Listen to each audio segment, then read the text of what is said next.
UPSHOT, Star Legend Book 7, written and narrated by J.J. Green.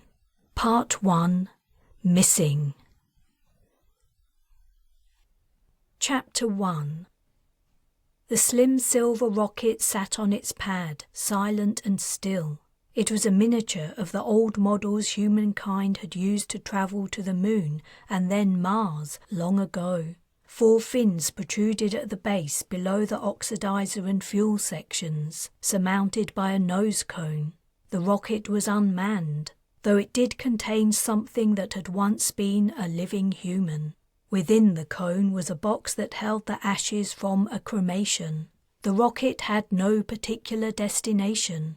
Its trajectory had been set only to avoid encounters with numerous orbiting satellites and the gravity wells of the Sun and the solar system's planets and moons. The small vessel would fly on for eternity, journeying through the black, perhaps grazing other star systems or passing through the tails of comets, speeding into and out of nebulae, until, in the end, the deceased's remains would leave the Milky Way and enter the wider universe. Millennia after his existence, perhaps the existence of humanity itself, was long forgotten.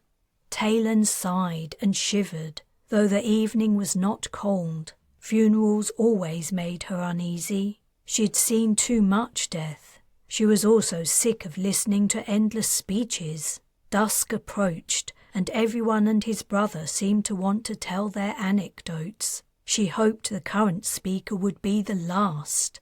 "Do you want my jacket?" Wright asked. "No thanks, I'm fine." The speaker was winding down, thank the stars. Kayla gave a loud sniff. Talon pulled her close. The speaker stepped from the podium. There was a pause. The crowd shuffled their feet and murmured. Was the countdown finally about to commence? But another figure appeared, walking up to give a speech. It was Hans Jonter, former Prime Minister of the Britannic Isles. She inwardly groaned. How typical of him to want to have his say and be the last to speak. The man loved the limelight. Or perhaps he was only addicted to momentous events. If anything of public importance was happening, he had to be in the thick of it.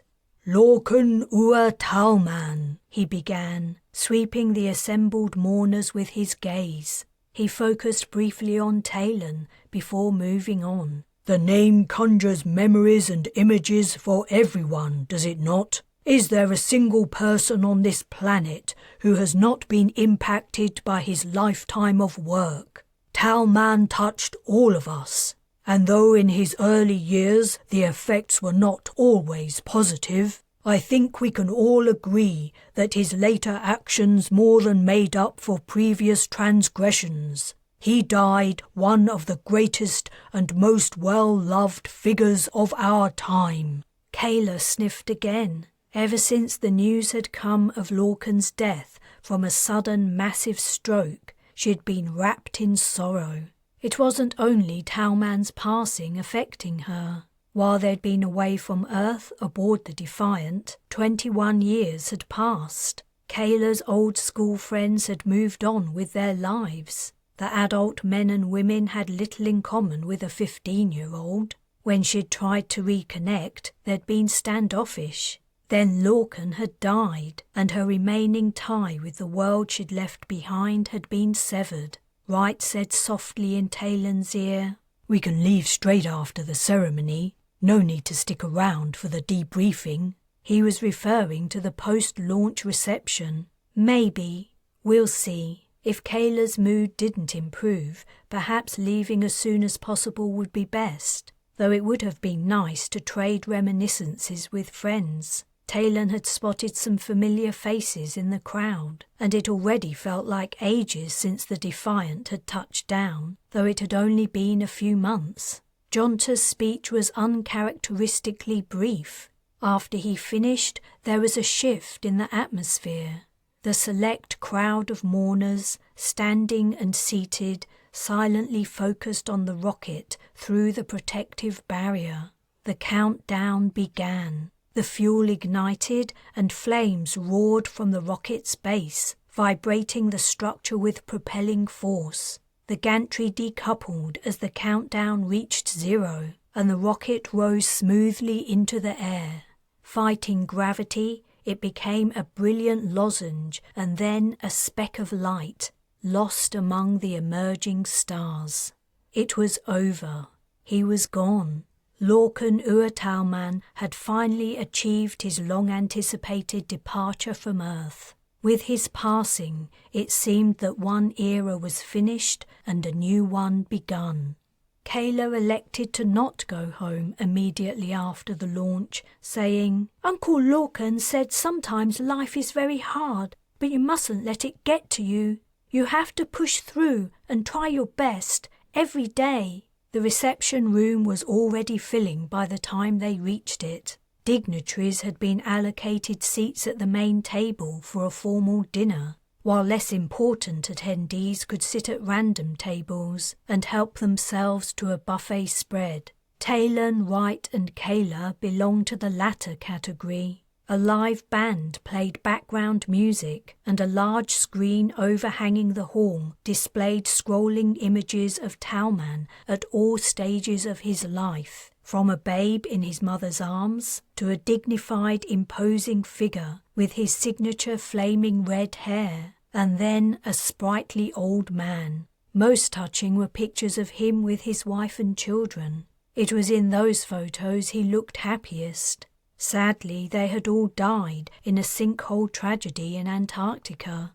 "Who's hungry?" Wright asked. "Kayla, do you want to come with me to get something to eat? Do you want anything, Talon?" "Not really. You two go ahead."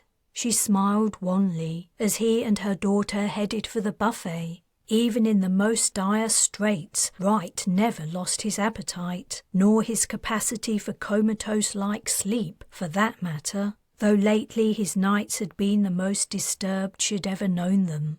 "Hey," said a voice. "I thought I might see you here." "Iolani," Talon responded warmly, hugging the small woman. "How have you been?" She hadn't seen Iolani since they disembarked the Defiant. They'd become good friends on the long voyage. Iolani grimaced. "Not so good, if I'm honest. How about you?" "Why? What's wrong?" Talon didn't want to go over her own problems. It would only make her feel worse. Just the usual, I guess. It's hard to adjust after being away so long, right?" "Right. It's like coming back to an alien planet." The world had changed during their voyage. It was almost unrecognizable. The new understanding of physics gifted to humanity by a mysterious alien species had transformed everything. The environment, day-to-day life, human existence, in fact. The best way Talon had found to sum it up was that everything was simply better. Pollution had been entirely eradicated, and not only pollution of the air, soil and water, noise pollution had gone as well. Road vehicles whispered so quietly they would have been dangerous if it weren't for their capacity for instant emergency stops. Genetic screening of embryos and early diagnosis of psychological issues, and intervention and support for deprived families meant antisocial behavior had all but disappeared. Work was now optional because humanity could feed, house and care for everyone, regardless of their contribution. While in the past this would have led to addiction to drugs and escapist entertainment, now education focused on teaching children how to optimize their lives to be productive and satisfying. It was as near as you could get to a perfect society. Yet Talon was miserable. So was Kayla, and, though he never stated it, so was Wright. Iolani looked about to speak, but then she appeared to change her mind. To fill the slightly awkward silence, Talon asked, "Where are you living now?" "I went back to Suriname. No free accommodation on the Brez anymore." Iolani flashed a grin. "Were you sad you missed out on creating the habitats for Lorcan's fleet?" "Oh no. I expected it would have left by the time we got back. I gave the eco-engineers detailed instructions and advice. The biomes will operate well enough. The rainforest environment on the Defiant was a successful test run. It was beautiful. Thanks. I loved it. Reminded me of home. You and TJ should... Her words tailed away. We should what? Never mind. Here's the man himself. Wright had returned with Kayla, bearing full plates. Iolani and Wright exchanged pecks on cheeks. How have you been? He took a bite from a chicken drumstick. She shrugged. Oh, you know. How come you aren't in uniform? Don't you have to wear it for occasions like this? It's optional, but anyway, I resigned. My discharge papers arrived the other day. You left the Royal Marines?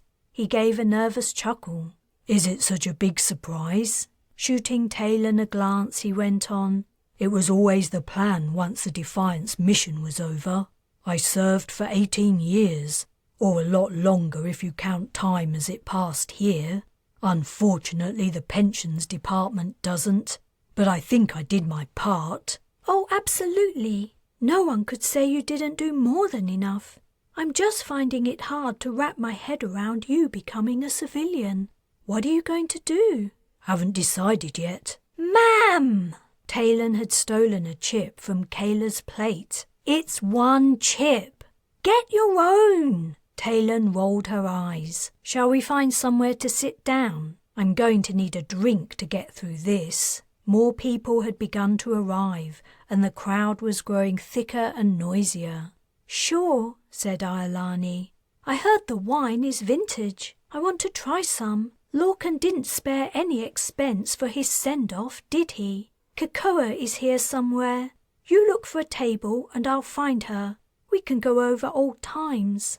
Several drinks later, Iolani was flushed and everyone was relaxed and chatty. Kayla had left the table to add her memories of Tauman to the store of recordings being created. Kakoa nudged Iolani in the ribs. You should tell them about the time Lorcan kidnapped you. He what? Exclaimed Talon, sitting up. Are you kidding?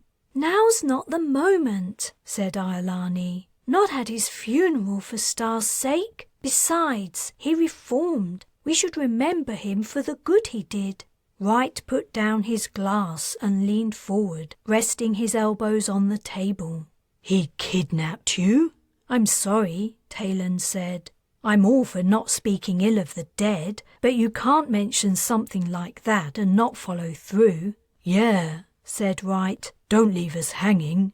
Iolani tutted and frowned at her partner. You shouldn't have said anything.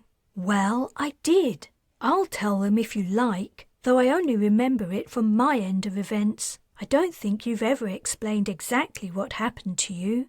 That's because I don't want to go over it. But now you've brought it up. Iolani proceeded to tell them a bizarre tale about Tauman visiting her at her mountain research station, the two of them getting into an argument, and Tauman subsequently trapping and drugging her before taking her back with him to the Brez. Kakoa interjected, You can imagine how the rest of us felt when we realized what he'd done, but no one dared say anything. He was so scary back then. It wasn't even simply about losing our jobs. He could and did ruin people's lives. Sounds like he changed a lot, Talon commented. He was always generous and kind to me and the kids. He was generous in death too, said Kakoa. Iolani and I will never have to work again, and I'm guessing you two are the same? Talon and Wright nodded. Talon said, Kayla is set up for life too, though I haven't told her yet. He was a complicated man, said Iolani. Do you know his heart isn't among the ashes? He had it buried next to his wife and children's graves in Antarctica. I didn't. That's so touching. I don't think he wanted it made public knowledge. The graves and memorial site are going to be closed to the general public next year and not maintained anymore. Lorcan wanted the world to move on after his death. The mood took a downturn. Perhaps the others felt as Talon did, that the world had moved on for them too, leaving them behind. Her sense of displacement and alienation had built for months, along with confusion and unhappiness. Caris, her adopted daughter, had left with Talman's fleet long before the Defiant's return. Her parting message had been hurtfully brief and impersonal. Talon didn't know if she would ever get over the pain she'd felt when reading it, or the loss of the girl. She would never see her again, and Caris would never experience the rich pleasures of existence on New Earth, as some had taken to calling it. She'd swapped an easy, enjoyable life for the uncertainty and dangers of deep space colonization. Why? Talon would never know. The absence of Caris made the days feel pale and incomplete, and Talon had another deep unhappiness she couldn't even bring herself to face. Krakoa said, "Now you two have all the free time in the world, you should come and stay with us for a while." Iolani seemed annoyed, and Talon had the impression from the look that passed between them that she'd nudged Krakoa under the table. "You're very welcome, but maybe later on, after we fix things up a little." "Did you tell them about the weird stuff happening on the mountain?" Krakoa piped brightly.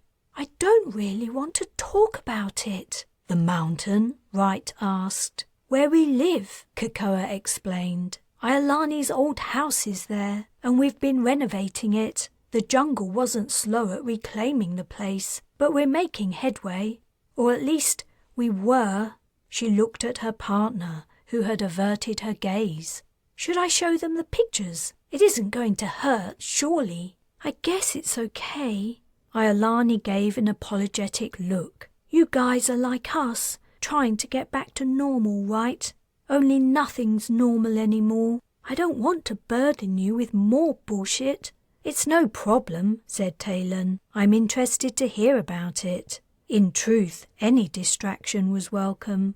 Krakoa pulled a small interface from her bag and placed it screen upward. At a word of instruction, the interface projected a hollow about 30 centimeters high of an animal's skull. Curved canines hung down from the upper jaw, and large eye holes stared. The skull was fresh and bloody. "Whoa!" Talon reared back. Quickly checking around, she said, "I'm glad Kayla isn't here." "Sorry." Krakoa issued another instruction, and the skull was replaced by a rope of colorful beads hanging from a tree branch. "I didn't realize the skull would come up first. That's the worst pick in the file. The really bad ones are somewhere else." "There are worse things than the skull?" asked Wright. Iolani sighed. "We've been coming across things like that all over the place. Along tracks, next to streams, and even deep in the forest where hardly anyone ever goes. Skulls and bones, blood wiped on leaves, dolls made from bark and feathers, butterflies impaled on thorns, beetles threaded on animal gut." "That's what that is?" asked Talon, viewing the beads with new eyes. She took a swig of wine. Iolani turned to Krakoa. "I don't think they need to see any more." Her partner turned off the hollow and returned the interface to her bag. "Iolani lived in that part of the mountain for years, and it's the first time she's ever seen anything like it. It is very unusual. I don't know what to make of it. Should we be scared and move out? I'd hate to do that. I love it up there. On the other hand, I don't want to stick around if we might be in danger." Wright asked, "Does it seem like this stuff is targeted at you?" "We haven't seen anything close to home," replied Krakoa, "and we can't figure out a pattern. The sites appear to be random." "Then maybe you just have a nutter living locally," said Talon. "Someone the authorities don't know about yet. Have you told anyone what you've seen?" Iolani grimaced. "Things aren't as well set up in Suriname as they are in most places. The modern revolution has passed the country by to a large extent. We can't rely on the authorities to do anything about what we've been seeing, especially not way up in the mountains. They don't want to leave their comfortable environment-controlled offices. Besides, nothing actually illegal has taken place as far as we know. It's just concerning behaviour. Shit, said Talon. I don't know what to suggest. That sounds awful. It is awful, Iolani agreed. It was a bad idea to bring it up. Let's talk about something else. But the vibe didn't recover after the revelation. A pall seemed to hang over the four companions. When Kayla returned to the table, she noticed it immediately. Looking from face to face, she said, I would ask who died, but I already know. Maybe it's time we headed home, suggested Wright. It's been a long day. Talon quickly agreed. Kakoa and Iolani appeared to be ready to leave too. With vague promises to meet up again soon, they departed. Taking one of the small, neat autocars waiting outside, Talon, Wright and Kayla settled in for the journey home. The quiet, sombre, post-funeral mood continued until Kayla said, Ma'am, I got talking to another girl at the reception. She goes to a private boarding school in Scotland. It sounds amazing. They do all kinds of things, archery, horse riding, hiking, and they learn cool stuff like gene splicing. I know you want me to go back to my old school, but it isn't going to be the same now all my friends have left. Do you think I could go to the boarding school in Scotland? Talon's heart sank. The last thing she wanted was to lose the last of her children. Perhaps sensing her feelings, Wright replied for her. Maybe you can find out some more about it first. It sounds like something to think about. Okay, said Kayla, returning her gaze to the darkness beyond the car windows. Talon looked outside too. Nothing was visible except the lamps lighting the road, but she recalled the wild meadows they'd passed on their journey to the launch site. The scenery was wonderful. Free energy meant that most food was grown underground, in vast subterranean fields. All over the globe, the land was returning to its natural state. Woodlands and forests were sprouting up everywhere, and animal life was booming. The world was beautiful, and yet she could find no pleasure in it. She swallowed the lump in her throat. If that's what you really want, Kayla, you should do it. Chapter 2. Kayla left for her new school in September. Talon tried not to be too emotional as she said goodbye, but she didn't succeed. The parting brought back so many bad memories of searching for her children while the world had been at war. Separating from her daughter again challenged the very fibre of her being. Though it was irrational, she couldn't shake the feeling she was seeing Kayla for the last time. When it was over, she and Wright journeyed back to West BI. After arriving at the empty house, she went straight to bed, but endured many hours of wakefulness, contemplating the empty future, before finally falling into a restless sleep. It was early morning when she awoke, not feeling remotely refreshed. Wright, unusually, was already awake. He draped an arm over her and pulled her close, kissing her cheek. "Do you fancy going for a run?" "Yeah, why not? I was thinking we could go to your favourite walk on the coast." He meant the place where he'd proposed 21 years ago, Earth time. All right. He was being his usual kind, considerate self, trying to take her mind off things and make her feel better. She doubted a run in a nice spot was going to help, but she appreciated the gesture. She dressed mechanically, wondering to herself if there was any point in keeping in shape anymore. It made sense when there had been things to do and enemies to fight, but what did physical fitness matter now? When they arrived, a stiff breeze was blowing across the cliff top, salt-laden, moist and warm. Summer was clinging on in the Britannic Isles. The sun was just rising, chasing night from the western sky, where only the brightest stars faintly glimmered. From the cliff edge inland, no one and nothing was to be seen except turf and low, tough shrubs leaning away from the sea. Talon and Wright set off. Before running even a kilometre, she was panting and coated in sweat. It was hard to stay fit in space, and her time on the Defiant had taken its toll. They covered another kilometre and then another, while the sun slowly rose. The exercise wasn't having its usual effect. Rather than alleviating her heavy-heartedness, it seemed to be making it worse. Perhaps it was because here Wright had surprised her with his proposal. Life had seemed perfect then. Her family had been complete, the war long over, and the future appeared rosy. Now she collapsed, dropping to the trail mid-step. Her impetus carried her forward onto her elbows, and her forehead hit the ground. Sobs welled up. Her chest heaved, and her shoulders shook as a tidal wave of emotion spilled out. Talon! Wright was at her side. Dimly she felt his arm around her, pulling her against him. Then she knew little of time passing, only the vague comfort of another human body, the warm wind and the rhythmic crash of waves on rocks far below. Eventually Wright said, "It's Patrin, isn't it?" She nodded. Ever since leaving her son at the jousting list on a far-distant alien planet, she hadn't truly faced the inevitable consequence of his decision.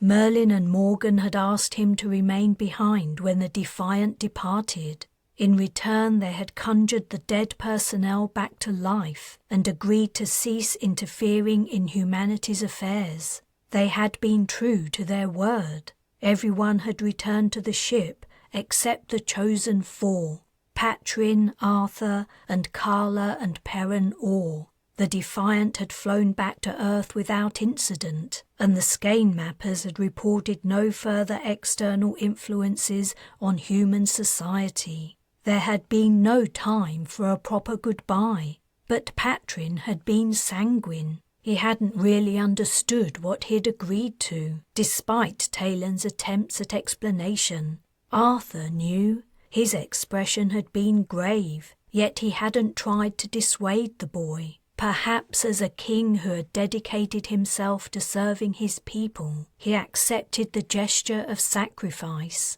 Faced with the impossible choice, so had Talon. Yet she could not trust the aliens to send Patrin home as they'd promised. They might do it eventually, but their concept of time was skewed by their extreme longevity, perhaps immortality. Also, Morgan and Merlin enjoyed playing with human emotions. If they did comprehend the relatively vast period that would pass for Talon as she waited, the idea of her spending decades pining for her child would tickle them. She might never see Patrin again. It was a fact she had been trying to ignore since their brief farewell.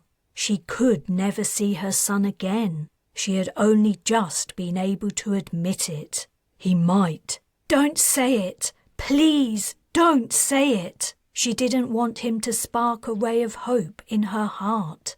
How could she live every day waiting, watching, looking for a sign that Patrin might be back? What kind of life would that be? She couldn't live on dreams, yet she also couldn't live with the knowledge that he was gone forever. I'm sorry. Sorry for what? That you aren't enough. Talon, I never expected to be.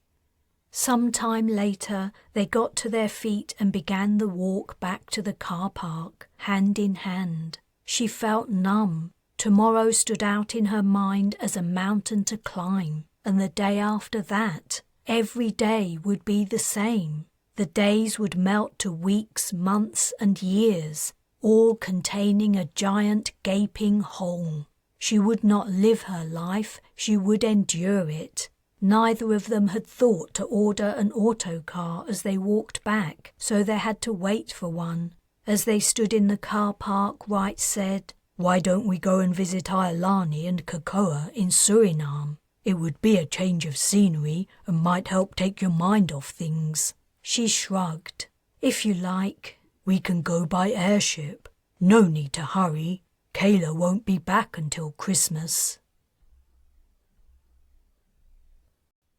Chapter 3.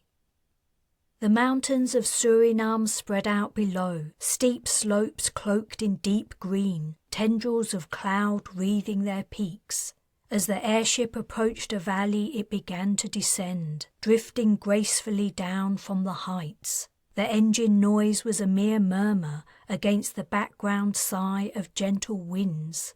The valley floor widened, and a few low buildings came into view. Here was the stopping point of their 2-week journey, and it was here Iolani and Cocoa would meet them as prearranged. They'd been forced to make the arrangements before they set off. One of the features of the voyage was lack of connectivity to the net. The passengers were supposed to relax and free their minds of worldly cares, and being unable to contact the outside world was part of that. Unfortunately, Talon's worries had little to do with the affairs on Earth. Her concerns aside, the trip had been magnificent. Floating across the Atlantic, they had seen scores of whales, dolphins, the vast Sargasso Sea, flocks of migrating birds, stunning cloudscapes, breathtaking sunrises and sunsets, and at night thousands of brilliant stars reflected in the dark ocean. At several points the airship had drawn to a slow halt and lowered viewing capsules into the water, offering glimpses of life beneath the waves. The meals had been delicious. Some included ingredients she'd never even heard of. Outside of mealtimes, the passengers read, listened to music, danced, exercised their artistic talents, or simply watched the view and chatted. If only she could have appreciated the experience. Intellectually she did, but she could not feel it. All she felt was a hollow dullness, and as the cruise liner of the sky sailed closer to the ground, she feared this holiday visiting Iolani and Cocoa wouldn't change how she felt, that she would have to put on a show so as not to spoil the atmosphere.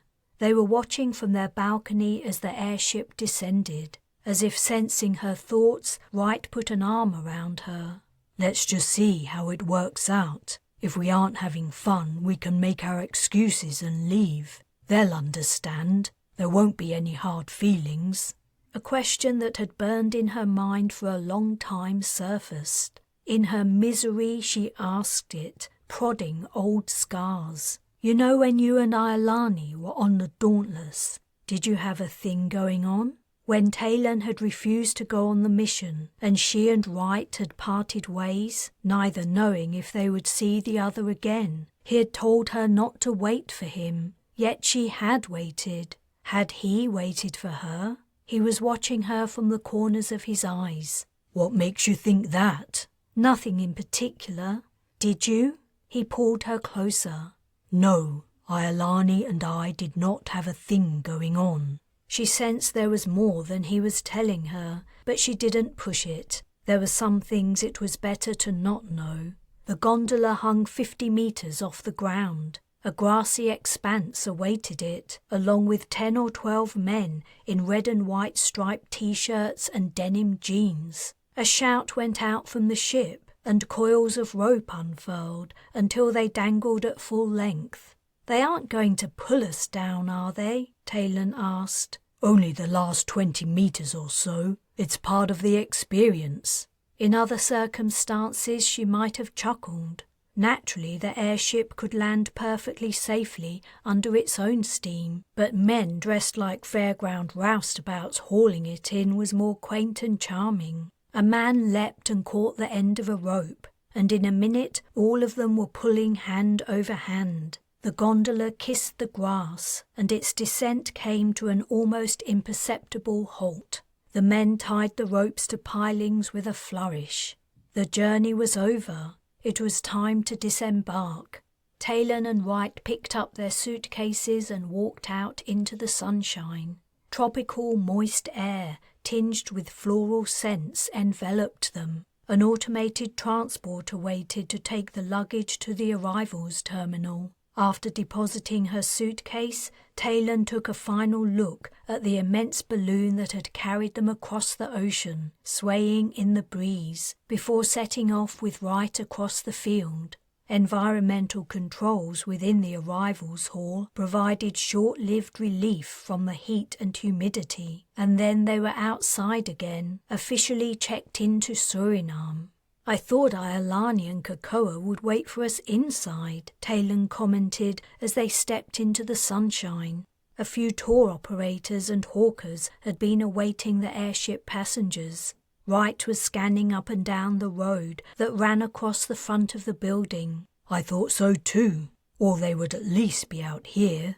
4 autocars sat in a bay, and they were quickly taken. Other passengers had gone with the tour operators in their minivans. Only Talon and Wright had no one to meet them and no transportation. I'm sure I told them the correct date and time, but with the comm blackout on the airship it wasn't possible to confirm. Something's made them a bit late, that's all. Talon scanned the greenery spreading out all around. Beyond the road, the ground dipped into a wide basin thick with trees. The basin was so deep the canopies were level with her eyeline. The jungle ran up the slopes and then rose higher into mountains in the distance. In the Britannic Isles and many other places in the world, wild plants and animals were reclaiming the land, but here she had a sense they had never departed. Travelling around this place can't be easy.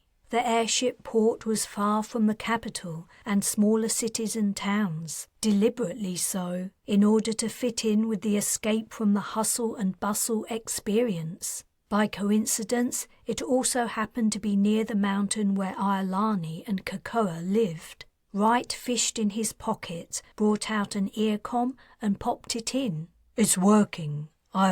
What's that? She had heard the distant whine of an engine from somewhere high up. She searched the skies. It was too soon for the airship to be departing. The noise had been different too. There it is. Wright pointed a little south of the sun. She squinted. A small heli was approaching. Do you think it's them? What a novel way to pick us up. Probably the most convenient, considering the terrain. The heli swooped overhead and descended rapidly and rather jerkily, landing in the same field as the airship. Do you think it's going to be safe travelling in that thing? Whoever was flying it, their piloting skills left something to be desired. Wright didn't answer. Picking up their suitcases, he said, "If it is them, we can meet them inside." Iolani burst through the double doors on the immigration and customs side of the arrivals hall. Spotting them, she beckoned frantically, her eyes wide and her face flushed. As they got close, she said, "I'm sorry I'm late, but something terrible has happened. I almost forgot you were coming today. This way, quickly." She disappeared through the doors. Raising her eyebrows at Wright, Talon followed Iolani into the now deserted passenger processing section. "Are you sure this is okay?" Wright asked Iolani's back as she hurriedly led them to the field. What they were doing seemed odd to Talon too. Surely there were security prohibitions. Iolani gave them a quick glance. "You'll find things are a bit different here. Slacker. Don't worry, no one cares." She passed through the exterior doors running. Then she ran to the heli. By the time Talon and Wright reached it, she had already started it up, and the blades were lazily swinging around. It wasn't until Talon had climbed into a seat that she realized someone was missing. "Where's Kokoa?" As if she'd been shot, Iolani collapsed. She hunched over, her face in her hands. "She's gone! I think she might have been kidnapped. That's why I was late picking you up. I've been looking." Her sobs overcame her ability to speak, and she huffed, her chest heaving. Talon, sitting next to her, put a hand on her shoulder. "Take your time." Sharing a surprised and concerned look with Wright, she added, "Don't worry, we'll help you find her. It might not be anything serious. She might only be lost or—" "She isn't lost! She's walked the trails around my house hundreds of times." Iolani leaned back in her seat and took a deep breath. It's possible she only had an accident. That's what I keep telling myself. Something bad enough to disable her and stop her from contacting me, but not so bad she's in real danger." "Have you contacted the rescue services?" asked Wright. "There are no rescue services." "What about the police?" "It doesn't work like that around here." Iolani took another deep breath and appeared to assert some control over her emotions. "I'll take you home. You'll understand better when we get there." She manipulated the controls. The rotor blades whirred to a blur, and the heli lifted into the sky. Talon watched the ground fall away with some concern. She was worried about Cocoa, but also about Iolani, who was not in a fit state to be piloting anything. Raising her voice over the noise of the engine and blades, she asked, "This doesn't fly on automatic?" "There's no net for air vehicles, only ground. You have to understand, the tech revolution hasn't reached most of Suriname. The topography, climate and low population work against development. In many ways, this place is the same as it's always been." The tree canopy sped past beneath them. A mountain approached, and Iolani took them high up its slope. All the while, Talon hadn't seen any roads since leaving the airship port, though she guessed there had to be trails invisible from above. Iolani had said Cocoa knew the ones around her house. The heli moved close to the mountain. A flat roof appeared amidst the vegetation, orange and easily visible within the green. A white cross marked the center. "Buying this heli was one of the first things I did after I got home," Iolani commented as she lowered the aircraft to the landing spot. "I'm so glad I did. It used to be a nightmare to get down the mountain and bring back supplies. This makes everything much easier. It was Cocoa's idea." She trembled, and the heli wavered as it hit the pad. "Take it easy," said Wright from the back seat. She turned off the engine. "I'm okay. It's going to be okay," she added, as if talking to herself. "There has to be a simple explanation for why she's gone missing, right?" "Right," Talon said. Iolani attached the heli to tethers and then led them down an outside staircase. Dogs could be heard barking within the house, no doubt understanding their mistress had returned. Talon walked with her and Wright around to the front. A veranda protruded from it, closed in by mosquito netting. It held a hammock and 2 reclining chairs. Traces of vines once covering the walls remained, and the vegetation in the yard looked as though it had been hacked by machetes. The jungle had indeed tried to reclaim this place, but the 2 women had been hard at work taking it back. The home was a picture of human domesticity, deep within the heart of nature. Except there was something red and weirdly shaped attached to the front door. Iolani drew to an abrupt halt and began to breathe heavily. The veranda door hung open. "What is that thing?" Talon asked. Iolani didn't answer. She seemed transfixed. Talon slowly climbed the steps. Now she could see the object more clearly. She also froze. It was a skull, bloody, with shreds of flesh and hair still clinging to it. The lower jaw was missing, and the sightless eye socket stared, boring into her soul. Chapter 4. "It isn't human," said Wright. He'd walked past Talon and up to the door. "I'm sure it isn't. It's too small." Iolani broke from her paralysis. She slowly climbed the stairs, her hand shaking as it glided up the banister rail. When she reached Wright's side, she peered up at the skull, which hung at the height of his head. Talon still couldn't move. A single drop of blood fell from the horrible object and hit the planks below, joining other splatters. The skull must have been placed recently. She forced herself to turn and search the shadows beneath the trees, but she saw only darkness. Whoever had brought the skull here had either left or was standing still and in silence, waiting for a reaction. "You're right," Iolani breathed. It's from a monkey. Shit, I feared the same, said Talon. Thank the stars we were wrong. Wright was inspecting the skull closely. It's fresh. Someone's only just put it here. He made a move toward the outer door. No, stay here. Talon touched his arm. We don't know how many of them there are. The pictures Cocoa had shown them at Lorcan's memorial reception were flashing back. Animal heads, necklaces made from dead insects. There was no question in her mind these were linked to Cocoa's disappearance and the skull on the door. Inside the house the dogs were going crazy, barking, whining and scratching at the door. Iolani reached up and gingerly prodded the skull. My dogs must be able to smell it, and they'll be on alert from a stranger being here. Can you wait a moment? I'll go in and calm them down. She slipped inside. Poor Cocoa, Talon murmured. I hope she's okay. Iolani needs to contact the police, Wright said. I can't believe they wouldn't do something about this, even here. Talon shrugged. She must know what she's talking about. A few moments later, Iolani reappeared, smiling tightly. The dogs want to say hello. Lorcan and Talman are boisterous, but they won't hurt you. They'll understand you're my friends.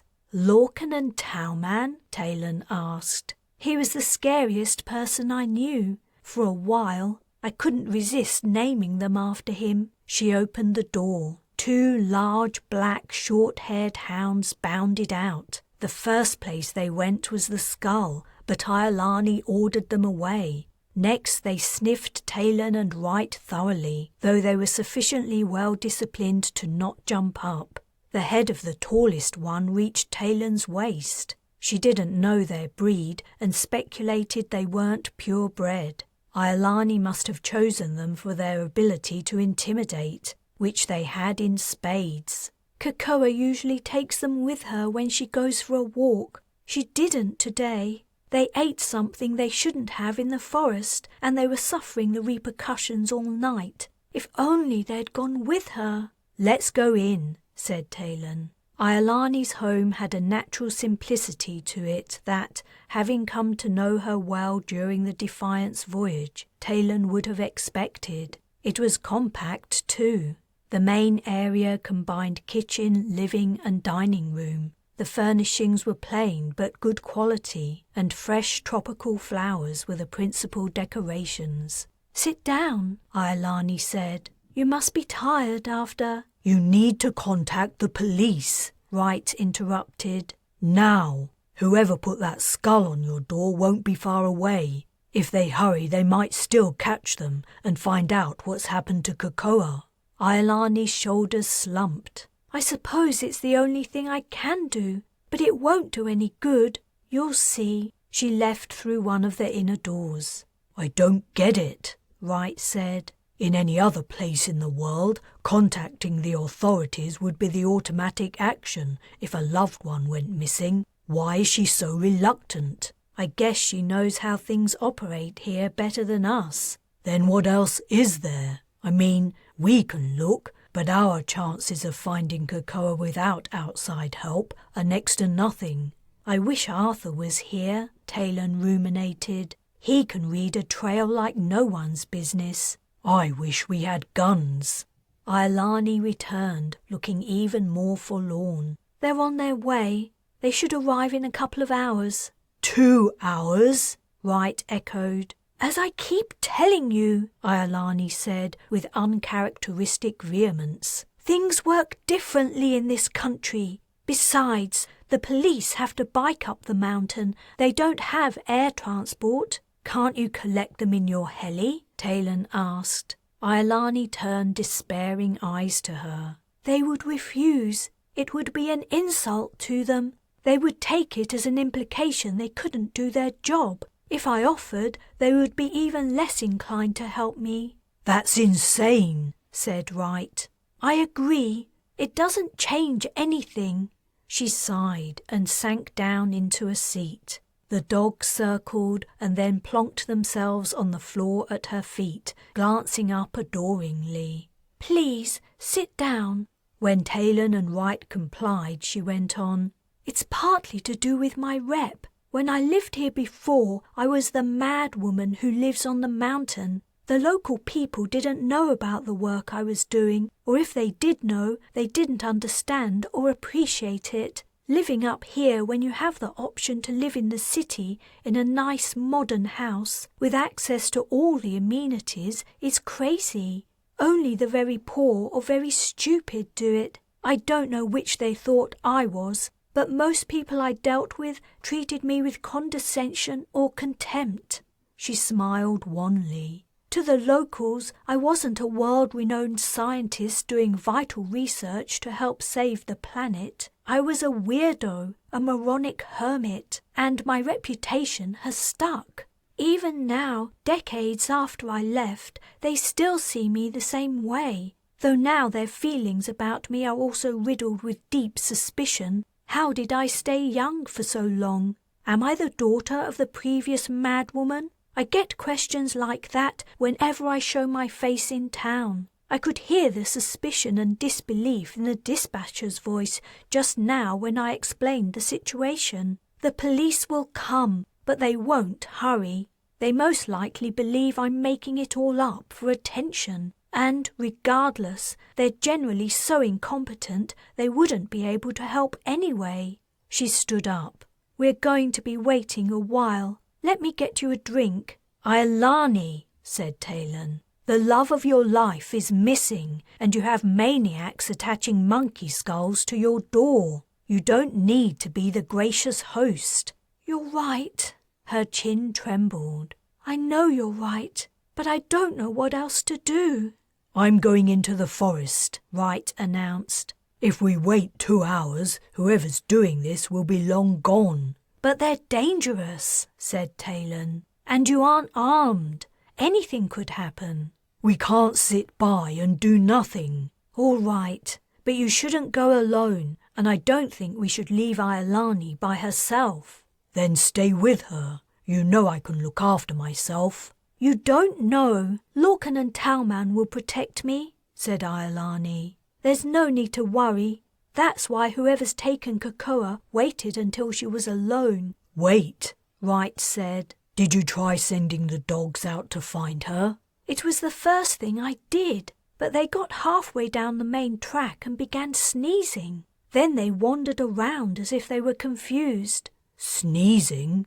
Do you think someone put something down to mask Cocoa's scent trail?" "It's possible, but there's a lot of weird stuff out there too. Besides, Lorcan and Talman aren't trained to follow scents. I'm not sure they knew what they were doing." "Okay," said Talon decisively, rising to her feet. "I'm coming too."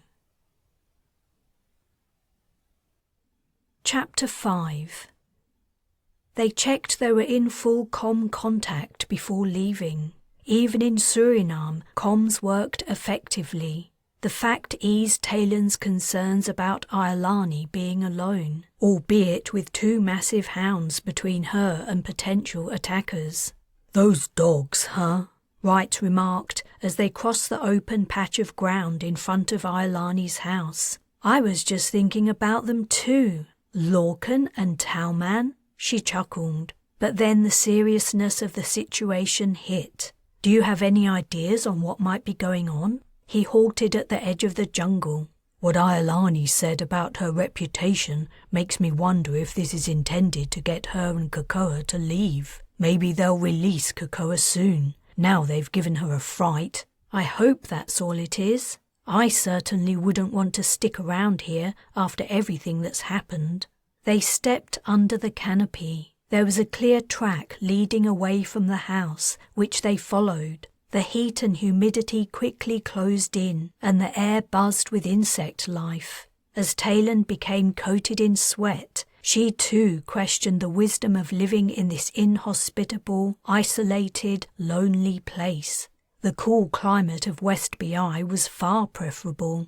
A second, narrower track led away from the first. They decided to take it, reasoning the kidnappers wouldn't want to stay on the main path. The ground had been sloping downward ever since they'd entered the forest, and in this section the incline was steeper.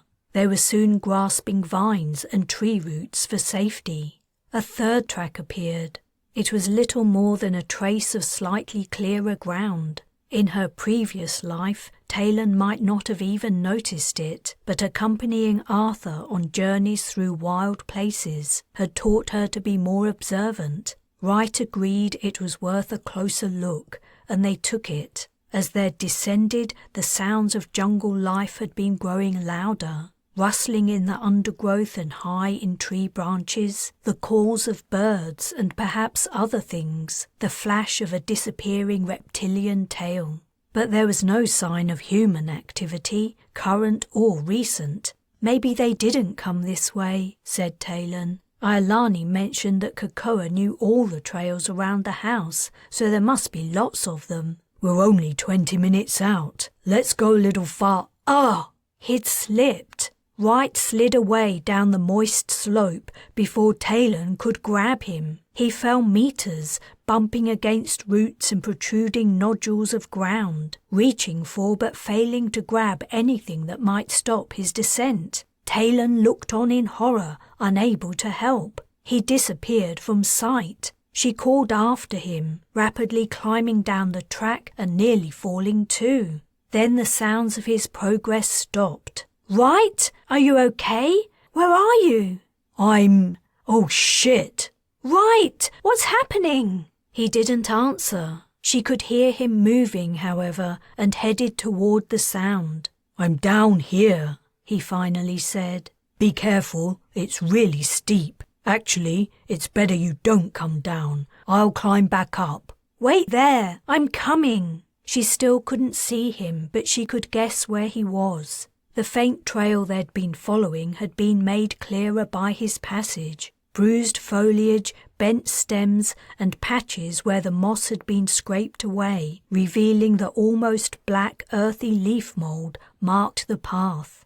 "Talon, stay where you are. You don't want to see this." "I don't want to see what? I thought you weren't hurt." "I'm not, except I'm going to have some spectacular bruises. But I found something, and it isn't nice." She could see him now. He'd reached a level piece of ground and was sitting in the hollow at the base of a huge tree root snaking over the path. He was side on to her and was looking at something, but he seemed to hear her approach and looked up.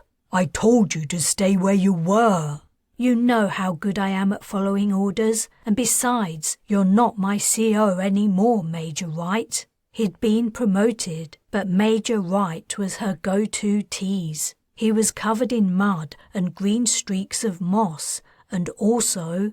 "Is that blood? Stars, you are hurt." "I'm not. It isn't mine." "Come on down then, since you insist." She descended the track. What she hadn't been able to see from above, what he'd tried to keep her from seeing, was the body of a dead monkey, or more like a gibbon or baboon. It was draped over the root as if casually tossed aside. The corpse had been decapitated. She drew in a breath. Wright was looking at her with his "I told you so" expression. "You fell onto it?" "Yes." "So it's the monkey's blood? Not yours?" "Yes." She swallowed. "Well, we know they came this way." "We do." He clambered upright, using the tree trunk for support. "We should leave it for the police. I think the kidnappers probably killed the animal here and then cut off its head to carry it to the house. Let's look around some more." "Do you think they came back this way?" "Who knows? But even if they are nearby, I doubt they would try anything. Kokoa's small, like Iolani. You don't have to be brave to snatch a small, weak woman out by herself."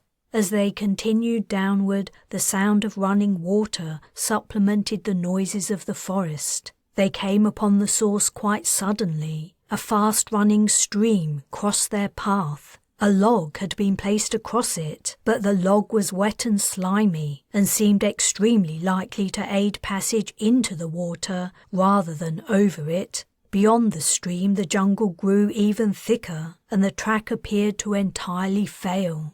As they debated whether to attempt a crossing, a comm request arrived for Talon. It was Iolani. "The police are here, but you said it would take them a couple of hours." "I thought about it and decided to offer to fly them up anyway. They accepted, surprisingly. The chief of police came along too, so he must be taking it seriously. I guess I'm less notorious and more famous than I thought." "You must be. We'll be there soon. We found something they'll be interested to hear about."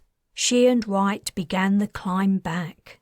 The local chief of police was a tall man in his 50s, well-muscled but running a little to fat. He grasped Talon's hand tightly as he introduced himself and stared fixedly into her eyes. She stared back, unfazed by the power play. According to Iolani, his force wasn't that great at its job. She would decide whether Chief Moen deserved her respect when she'd seen him in action. He turned to Wright, offering his hand. "And you must be Lieutenant Colonel Wright." No." Wright frowned. "I'm no longer with the Royal Marines. You can call me TJ." He looked questioningly at Iolani, but she shrugged. "Ms. Hale didn't reveal your identity," Chief Moen explained. "Everyone knows about the famous Lieutenant Colonel Wright of the Defiant, who led the team that freed Earth from alien control."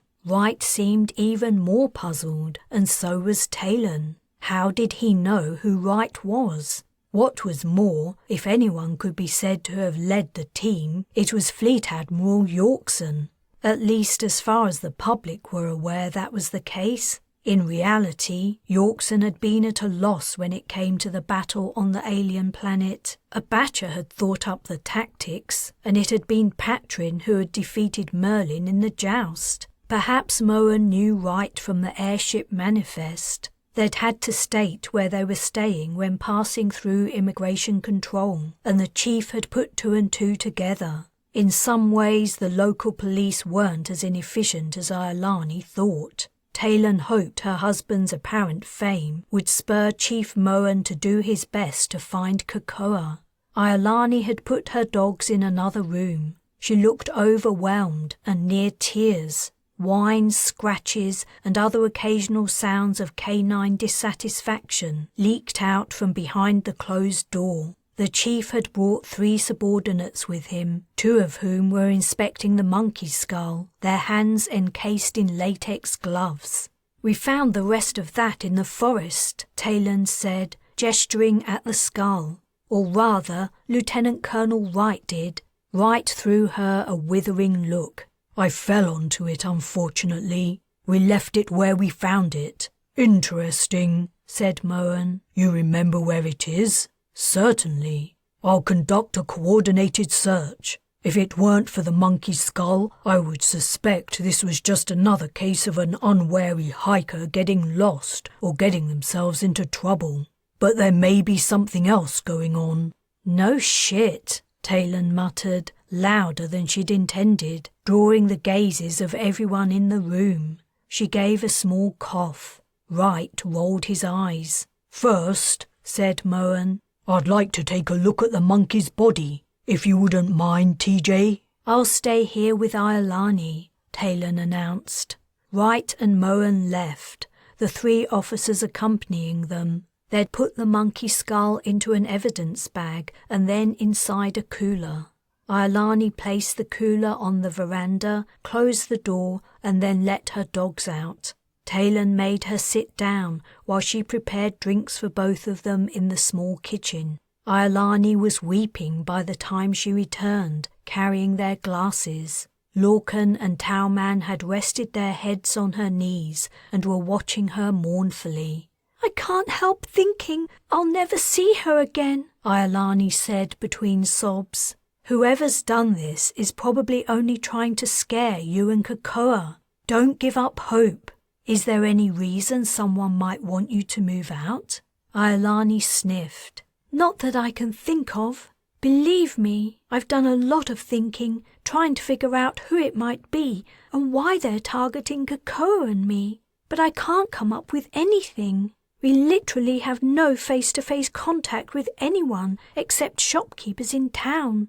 All our other contacts are online. And though this area is beautiful, it has no practical value. It's too wild and inaccessible for tourists, and the days of exploiting mineral deposits on Earth are over. I don't see why anyone would want to force us to leave. Talon was stumped too. The only possible conclusion seemed to be that Cocoa's kidnappers were nutters, pure and simple. If she was right, there was no telling what they might have done. Later, when Wright and Chief Mohan returned, they brought the monkey's body with them. The sight of it sent Iolani into a fresh fit of fear and unhappiness. Mohan seemed to anticipate a second, longer search, asking her if he and his officers could stay at the house overnight, if necessary. His expectation made sense, considering Iolani had already searched everywhere nearby and the nature of the terrain. She told him she had camping equipment they could borrow to sleep in the front yard. Wright told Talon, "We found some more of the weird stuff Cocoa and Iolani told us about before." Like what? He stepped away from Iolani, taking Talon with him, before saying quietly, "There was the flayed body of some kind of rodent hanging from a branch with feathers stuck in it. It was awful. And someone had painted symbols on a tree trunk in blood." What sort of symbols? Not anything I recognized. Mohan was briefing the search team, dividing up the ground and allocating sections. It was now mid-afternoon, with only 3 or 4 hours of daylight remaining. Talon glanced at Iolani. "I think I should stay here while the search is going on." "I agree. Iolani shouldn't be on her own at a time like this. I'm going to join the team." "Be careful." She hugged him, mud, moss, blood and dirt notwithstanding. Soon the sounds of searchers were quickly dissipating as they walked into the forest. While Talon waited with Iolani, she tried to distract her from her worries, but it was impossible. Iolani was constantly on edge, listening minute by minute for news via her comm, but no news came. The dogs grew restless, and Iolani explained it was their dinner time. She fed them, and afterward Talon helped her take tents out of storage and put them up, hoping they would not be needed. Twilight fell, and the searchers didn't return.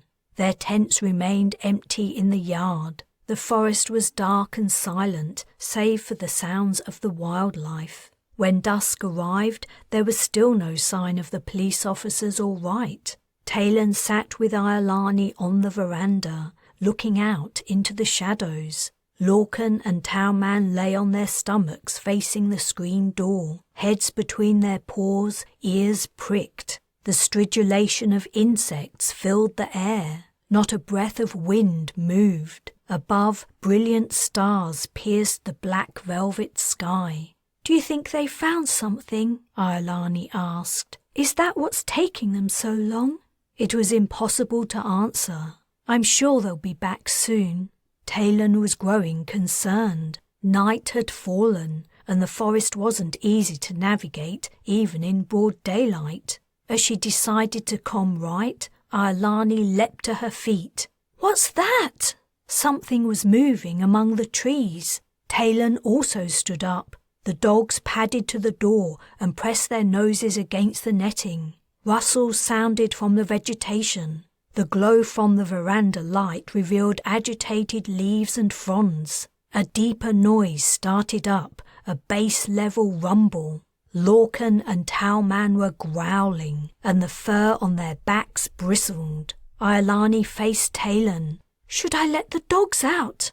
A figure stepped into the clearing, quickly followed by others. It was hard to make them out in the darkness, but there was something weird about their heads. Their eyes were impossibly large, and they glinted in the light from the veranda. Iolani gripped Talon's arm, her fingers digging in painfully. She reached for the veranda door. Her dogs whined and shuffled, anxious to be set free. Talon pressed a hand against the door. Don't. Wright had appeared. She would have recognized him anywhere. It's okay, she told Iolani. It's the police. They're wearing night vision goggles. Oh.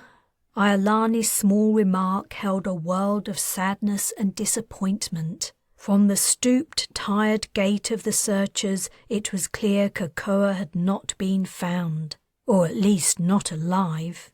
Talon stepped out while Iolani held her dog's collars. As she walked down the steps to meet Wright, he took off his goggles and shook his head sadly. No sign of her. While the police bedded down in their tents and Iolani's muted sobs came from her bedroom, Talon climbed onto the sofa bed in the living room and lay down in Wright's arms, also missing people she loved dearly. Chapter 6. Talon decided to join the new search the next day, and Iolani wanted to come too. Perhaps reacting to the desperation in her eyes, Moen agreed. After a quick breakfast, she locked Lorcan and Towman in the veranda, and the party set out. The dogs gave short, yelping barks as the group moved away. Will they be okay? Talon asked her friend. They'll be fine. They're just worried about me. They sense something's wrong, and they must miss Cocoa too. I offered to bring them with us, but Moen said it's better they stay here. He's probably right. I don't want them to eat something they shouldn't again. The plan was to extend the search farther afield than yesterday's effort. Everyone was carrying plenty of water as well as food. It was not anticipated anyone would be returning until nightfall. Moen had outlined the target areas, segments of terrain not checked yet. It was less likely that Cocoa was on the populated lower slopes, where cries for help could be heard and injured hikers seen more easily, but the chief included them too, wanting to cover all the bases. The section allotted to Talon and Iolani was way above the small mountain home, rising right to the peak. 2 police officers accompanied them, while Wright was with the other team. As the person most familiar with the territory, the officers suggested that Iolani took the lead. She and Talon walked ahead of the men, following a trail that began behind the house. It was steep, and Talon was soon puffing. Did Moen say anything useful last night? She asked between gasps.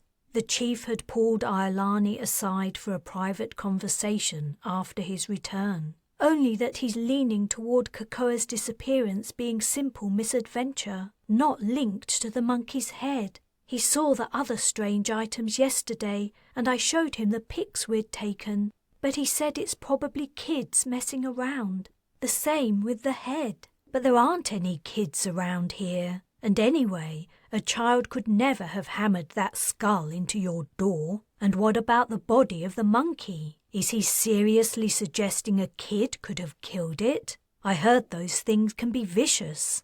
They can. I certainly wouldn't want to mess with one. He said a jaguar killed it, that someone must have found the head and thought it would be hilarious to play a practical joke. He thinks Cocoa's disappearance is just coincidental. Talon wasn't convinced. On the other hand, the local chief of police probably had a better handle on the situation than she did. What do you think? Could a jaguar have killed the monkey? It's possible. There are jaguars around here, though they're very timid and keep out of sight. I didn't take a close look at the body, so it's hard for me to say. But if that is what happened, the jaguar should have eaten it, not left it lying around in the forest. I hate to mention it, but you and Wright might have disturbed it mid-meal. Shit, I didn't even think of that. Talon took a look over her shoulder. The 2 police officers were chatting quietly in their own language a little way below them. Thick vegetation crowded in from every side, and the jungle canopy spread out down the slope. Iolani's house was already obscured, and also, naturally, was the other search team. For reassurance, she touched the tracker Chief Mohan had given everyone. She had fastened hers to her shirt. It really wouldn't take much to become lost in this wild place. "Don't worry," said Iolani.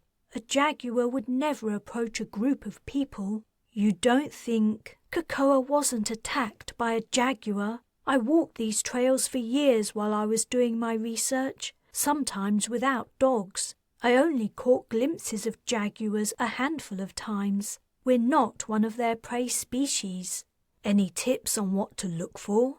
Do you remember what Kokoa was wearing when she left?" As Iolani described the clothing, Talon scanned the undergrowth. It looked impenetrable, just meters away. Kokoa could not be far from a trail, unless she had fallen down a slope, in which case she would be extremely difficult to find. Iolani began calling her name. Talon did too, and so did the officers. They were all bent nearly double to scale the incline, grabbing at the greenery for balance and traction. After half an hour, Iolani called a halt. It was almost impossible to climb and shout. Everyone needed to catch their breath. Talon rested a hand on a low-slung branch, drenched in sweat, her chest heaving. Iolani said, "Just about 100 meters till we reach the new search area. It's cooler up there." One of the officers lifted a finger to his ear and bent his head as he listened to a comm. The atmosphere seemed to change. Talon tensed. Iolani looked at her fearfully, but the officer only nodded in response to an unheard comment. "Has something happened?" asked Iolani. "No news." They continued their ascent. The atmosphere began to cool, as Iolani had predicted. By the time they reached the allotted search zone, they had to stop again. The day promised to be long and grueling. Talon hoped with all her heart it was successful. At least with Kokoa there was a chance of finding her.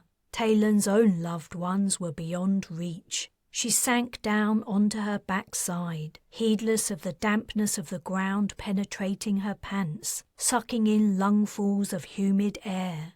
Iolani sat beside her. The police officers moved to their rear. In her tired state, it took Talon a moment to register the incongruity of their behavior. There was no reason for them to. Iolani shrieked. One of the men had grabbed her. At the same time, hands fastened around Talon's arms, jerking them behind her back. Her instincts kicked in. Without thinking, she jabbed her elbow backward, hard. A grunt burst out as it met flesh, and the grip on her arms loosened. She broke free and swung around, her fist following, and punched the man in the jaw. Meanwhile, in her peripheral vision, she could see Iolani being overpowered. She was on her side, her wrists being tied as she struggled and fought. Talon's assailant was on his back, reaching for his gun. She stooped to grab it first, but the momentary distraction of Iolani's plight had been her undoing. The police officer jerked the gun up and aimed at her.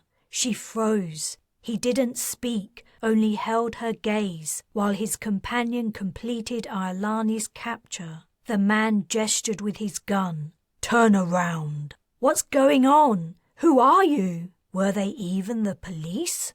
He repeated his command. Iolani's captor hauled her to her feet. If it hadn't been for the danger to her friend, Talon might have risked taking on the officer. But it would be impossible to free herself and Iolani. She faced about and allowed her wrists to be tied. The officer removed her earcom. A heavy hand descended on her shoulder, forcing her forward. "Where are you taking us?" When no one replied, she said, "Do you have any idea what's happening?" A metal object poked in her back, the muzzle of a gun. "No talking." The officers pushed them higher up a trail until they reached an offshoot. It was as barely noticeable as the one where she and Wright had found the dead monkey. Thick, wide leaves and looping vines impeded her progress as she stumbled along. What had to be going through Iolani's mind? Was this what had happened to Cocoa? Where was Wright? Had he been hurt? They went deeper into the forest. The ground sloped downward. They seemed to be returning to the area they'd left behind, but by a different route. Then a thicker, more trodden path appeared. "That way," the officer commanded, jabbing her with his gun. She ducked under overhanging foliage and stepped into a clearing, abruptly drawing to a halt and sucking in a deep breath. There was Wright on his knees, a bag over his head. And there was Cocoa. She was hooded too. Her clothing was dirty and torn, and a deep cut ran down from her shoulder, as if she had been dragged over something sharp. Where had she been since yesterday morning? And there was Chief Moen, except he wasn't in his uniform. A blood-red robe fell from his neck to his feet, and a hat of the same colour sat on his head, spreading wide from the circle that encased his skull. Moen signalled, and Talon and Iolani were shoved downward to a kneeling position. The chief of police, if that was who he really was, nodded his satisfaction. 4 little birds trapped in a cage. It took a while to get you, but the bonus birds were worth the wait. Bring them to the centre." Talon and Iolani had to get to their feet and join Wright and Cocoa. Moen instructed his men to remove the hoods, and Talon could make eye contact with Wright at last. He winked, as if trying to reassure her that everything would be okay, but she couldn't see a way out of whatever Moen had in store. It was 4 armed aggressors against 4 unarmed, restrained captives, 2 of whom were not trained to fight or even brawny. Moen stepped closer. "Lieutenant Colonel Wright and Talon Ellis. What a piece of luck you happened to arrive at the right moment. Oh yes, Ellis, I know who you are and how important you think you are. Don't think I didn't notice you pouting when I praised your husband." He chuckled. "Hell hath no fury like a woman scorned. Am I right, TJ?" Wright growled. "What the fuck do you think you're doing? Are you insane?" Talon was at a loss. What could Moen's motivation be? He had to be crazy, but he'd persuaded at least 3 other people to join him. How? Why?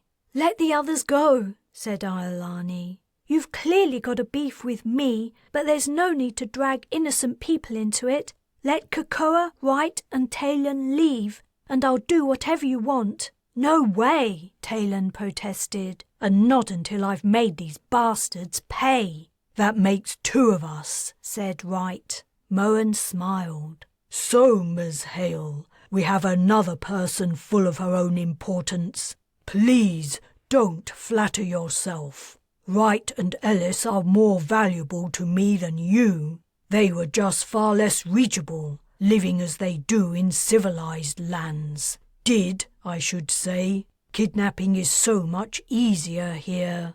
While he talked, his goons spread themselves out in a rough triangle. There was something different about them, a change in their expressions she couldn't quite put her finger on. Was it fear or adoration they showed when they looked toward Moen? Their expressions reminded her of... "Let's get down to it," Moen said. "You know where our beloved leader is and how to get her back. Tell me and you can live. When she has returned, I will release you. Refuse and you die, one by one, while your companions watch." "Your beloved leader?" Iolani echoed. "You have no friends here," Moen went on. "No one knows you're missing, and no one will be looking for you. I can hold you as long as I like, as long as it takes. And if you don't give up your secrets, I'm no worse off than when I started. So, what's it to be? Where is she? What's happened to her? Why didn't she return?" "Who?" Iolani demanded. "Who the hell are you?" "The Dweer," Talon said. He means Dwyer Ore. Holy shit, said Kekoa. Not that bitch. She's... Shh, Talon hissed. If Moan understood Ore would never return to Earth, that she was unable to, he might kill them all on the spot. What did he have to lose? In this wild place, who would ever find out? Of course I mean our beloved Dwyer, Moan snapped. What have you done with her? She must have returned with you on the Defiant. She would never desert her people. The Britannic Alliance is obviously lying and has her imprisoned somewhere. Perhaps she's been executed. If she has, you'll soon be following her. She wasn't executed, Talon replied. She's still alive. Her mind raced. What could she tell this maniac to appease him while they figured out a way to escape? Very much alive, Wright said, along with her son. Moan nodded. I knew it. I knew I would feel it in my bones if she was dead. All that junk on the trees, Iolani said. The bits of dead animals and the insects. That was you all along? Ha!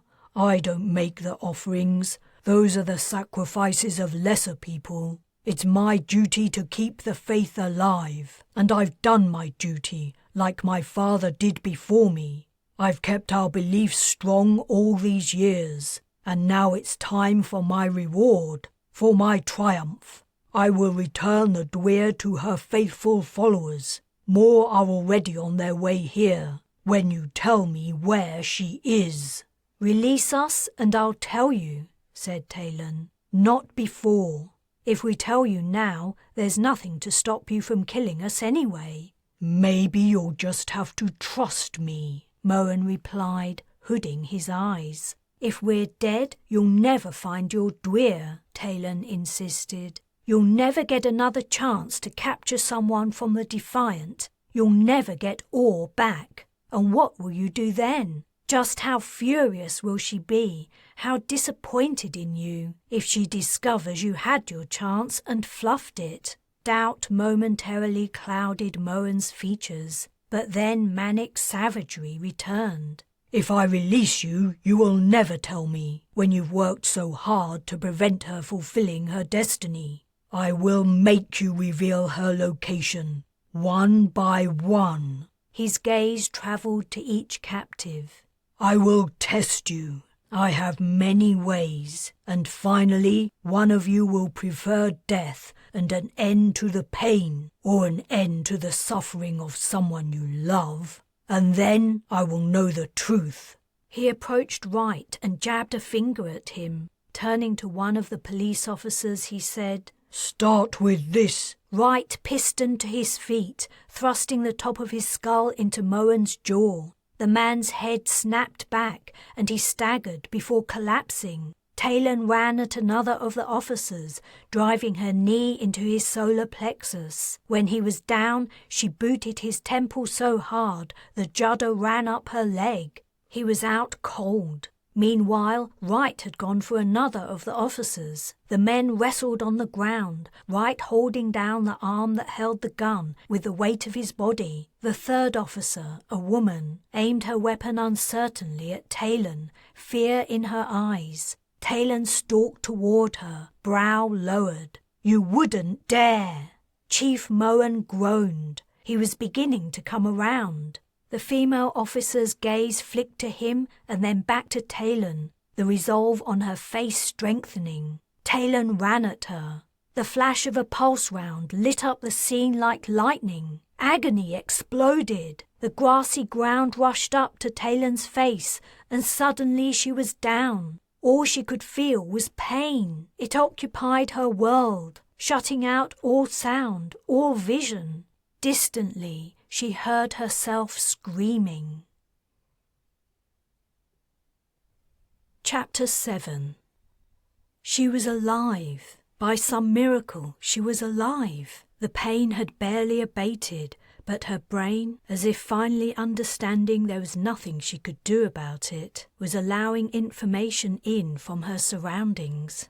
She was on her back, a circle of blue sky framed by tree canopy above her. Voices encroached, but she couldn't make out what they were saying.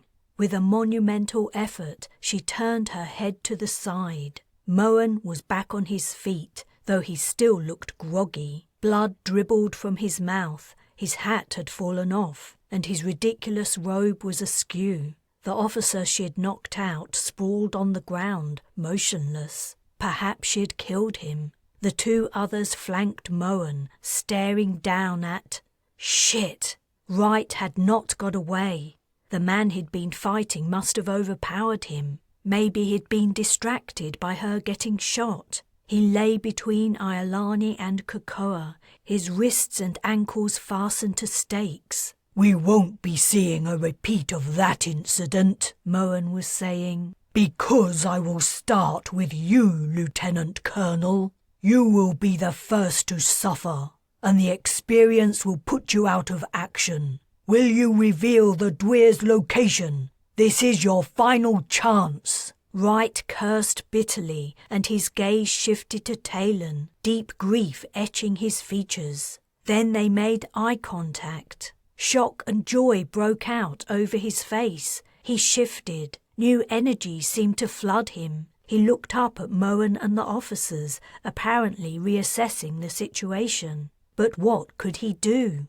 His hands and feet were tied. Iolani and Cocoa didn't know how to help him, and she was useless, utterly incapacitated. "I'm disappointed," Moen said, "but not too much. Your blood and agony will invigorate the Horned One before you finally give in. No matter how long it takes, in the end the result will be the same. Our Dweir will return to us, and the old ways will begin again."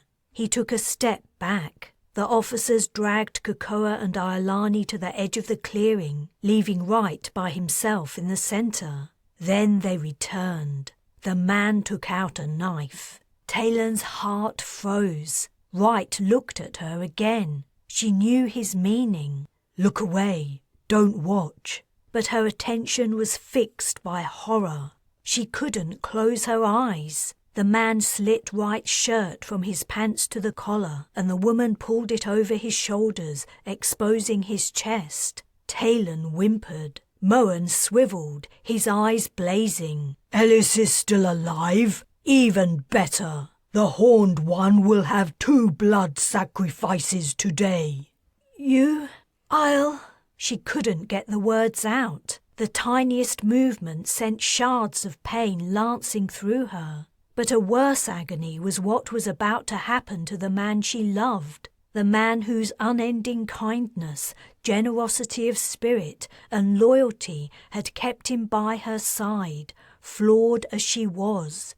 It didn't matter if Moen killed her. How could she go on without Wright? She couldn't bear to see him hurt. A growl of frustration, impotence, and despair rose up from her stomach. Moen chuckled. He nodded at the male officer. "Begin." The man crouched and angled the knife downward, pushing the tip into the soft spot at the base of Wright's neck. He drew it slowly along his chest, slitting the skin.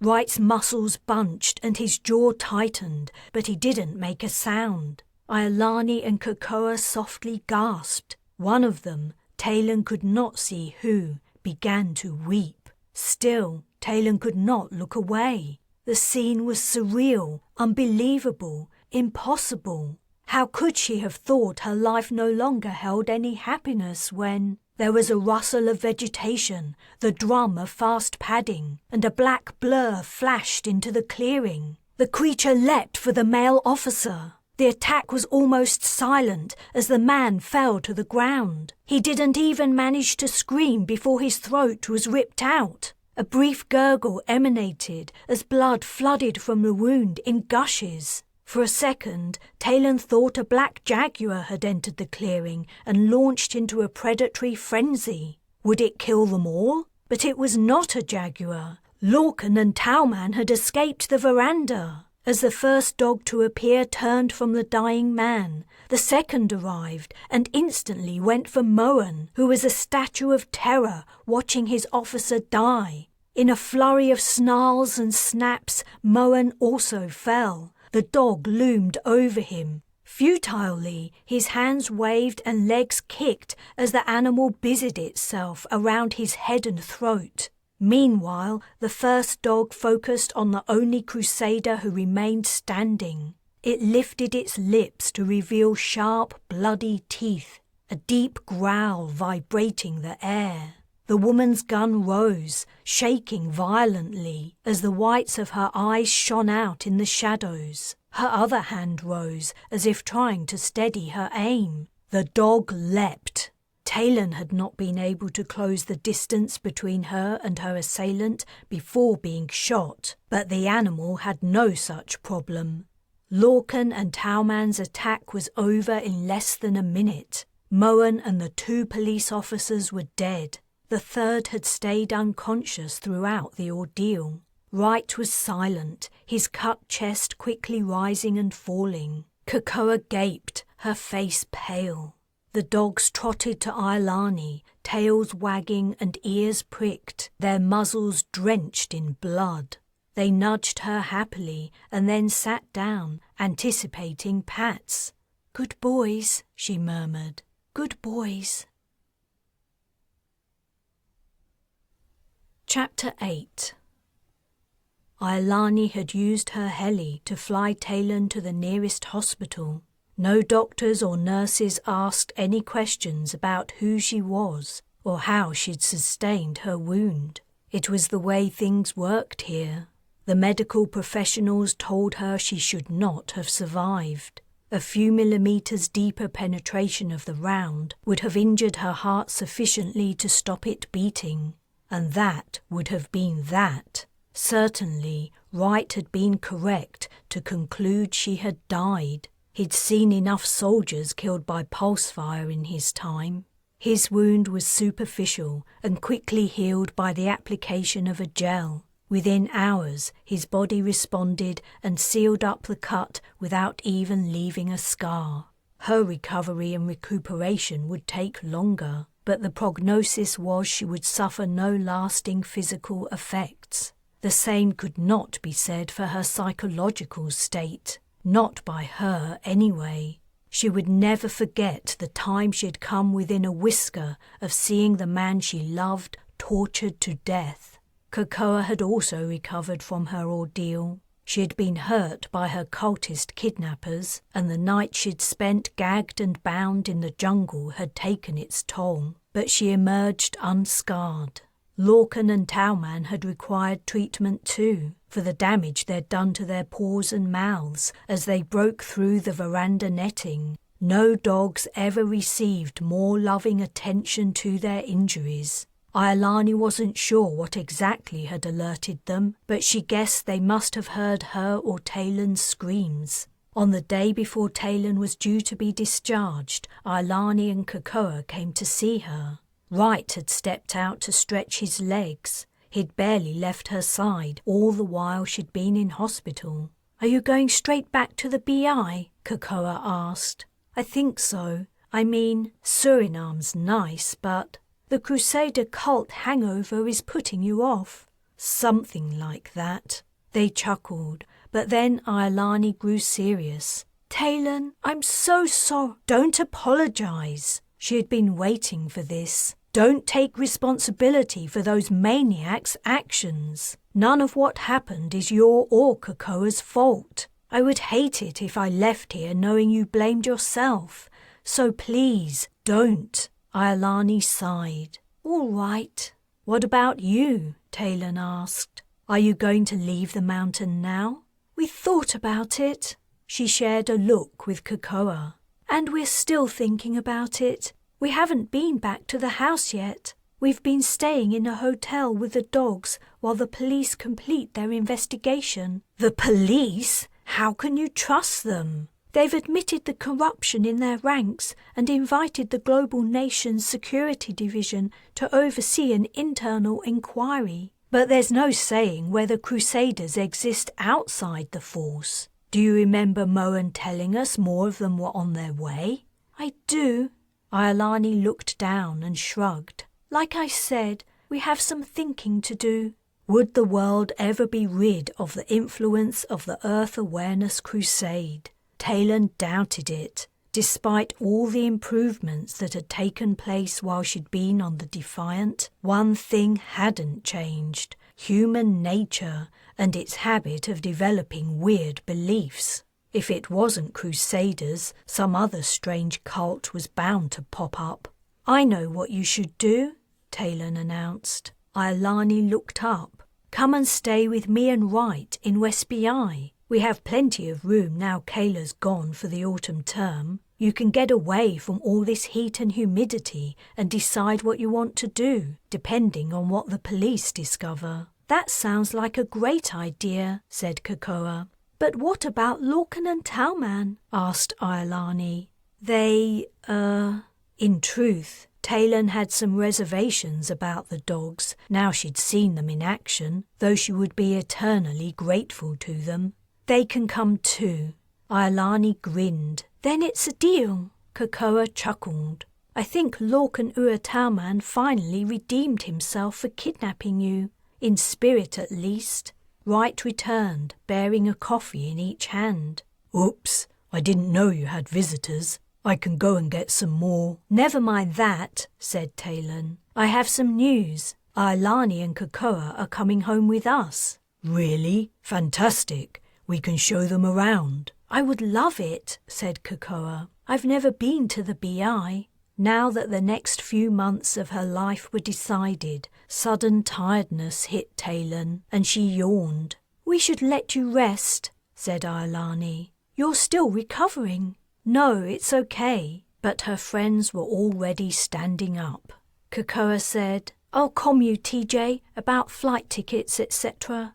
"Sure, we'll be travelling home the fast way this time." They said their goodbyes, and Talon and Wright were alone again.